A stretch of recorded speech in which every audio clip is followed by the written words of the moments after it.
Damn.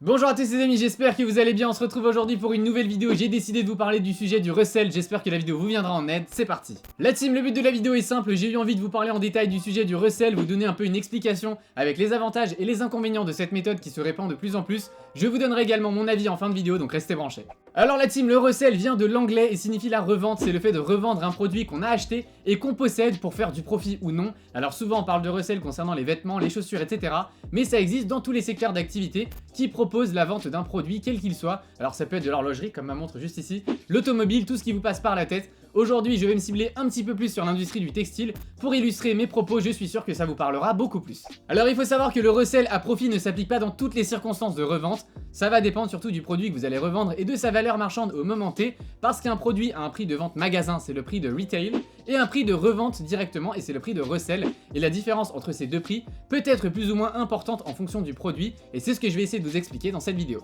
Il faut savoir que le prix de revente d'un produit dépend de sa valeur et de la manière dont la marque en question a décidé d'injecter en fait le produit sur le marché. Alors chaque marque a sa stratégie de marketing, et justement on va prendre l'exemple de deux marques qui ont deux méthodes qui sont très différentes, l'une du coup qui incite à la revente et l'autre qui au contraire ne permet pas de revendre. Je vais prendre l'exemple de Supreme qui est une marque qui utilise la stratégie de pénurie ou autrement dit un marketing de la rareté, et c'est le fait d'organiser artificiellement en fait la rareté d'un produit dans sa production et dans sa distribution. Aujourd'hui vous savez tous que les produits Supreme sont toujours très rares et très limités, donc souvent très bien revendus, et c'est justement grâce à ce type de marketing que le resell est possible, puisque le prix de vente et le prix de revente permet de faire du profit grâce à la rareté de ce produit. Et au contraire, vous avez toutes les enseignes de fast fashion qu'on ne cesse vraiment de vous rabâcher tout le temps sur la chaîne comme Zara et H&M qui utilisent un marketing de masse avec des vêtements qui s'adressent à une plus grande partie de la population, le but étant bien évidemment de vendre à un maximum de personnes, et vous vous doutez bien que le resell n'est pas possible sur ce type de produit puisque le prix de revente est souvent inférieur au prix de vente magasin et donc sans profit.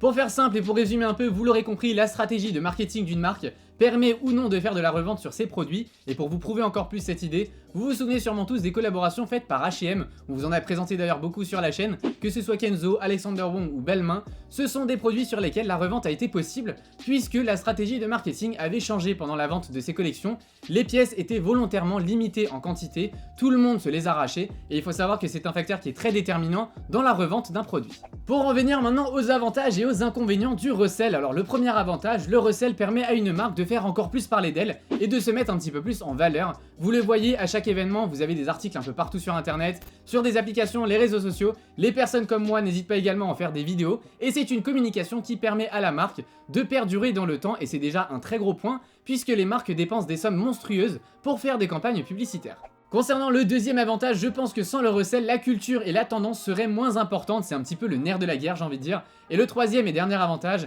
le resell c'est un business à lui tout seul avec les proxys etc. Beaucoup de personnes en vivent et s'amusent à acheter des articles dans le seul but de les revendre dans la foulée. Alors concernant maintenant les inconvénients, parce qu'évidemment il y a des inconvénients, je vois un désavantage comme je l'ai dit juste avant, le resell devient un métier pour certains et pousse parfois à appliquer des prix qui sont complètement démesurés juste pour augmenter du coup les profits. Le prix des chaussures à la revente est un petit peu régulé j'ai envie de dire par les revendeurs et leur volonté commune de revendre au-dessus d'un certain prix, et parfois malheureusement ça ne permet pas à certaines personnes qui sont pas vraiment dans le mouvement de se procurer une paire en particulier sans devoir payer le prix à la revente. Pour vous donner maintenant mon avis sur la question du resell, je n'en fais pas directement parce que j'achète des articles pour les porter avant tout, mais j'essaye également de ne pas perdre d'argent, donc si j'y arrive tant mieux. Je considère mes vêtements ou mes chaussures comme un investissement et je considère du coup la revente un petit peu comme une sécurité. Toutes les chaussures qui sont derrière moi ont une certaine valeur marchande aujourd'hui. Si je veux les revendre demain, je suis sûr de reprendre au minimum ce que j'ai dépensé, si ce n'est plus. Ça me permet de donner de valeur marchande à un produit, de le porter pendant un certain temps et de pouvoir le revendre après à un certain prix